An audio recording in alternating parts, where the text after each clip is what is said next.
శ్రీ గురుభ్యో నమః.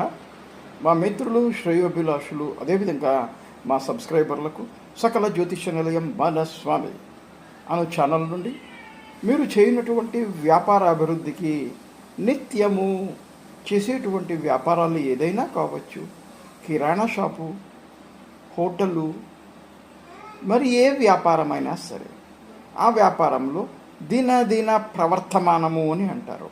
రోజు రోజుకు వ్యాపార అభివృద్ధి కోసం నేను చెప్పేటువంటి ఈ చిన్న పరిహారాన్ని చేసుకొని వ్యాపారమును అభివృద్ధి చేసుకోనగల వారలవుతారు మీరు. ఈ విధంగా నల్లని ఉద్దులను చేతిలో తీసుకొని ప్రతినిత్యము మీ వ్యాపార స్థలమునకు 3 సార్లు కుడివైపు 3 సార్లు ఎడంవైపు తిప్పి దానిని ఒక పక్కగా ఉంచి అమావాస్య రోజు ఆవుకు తినిపించగలరు. శుభం భూయాత్.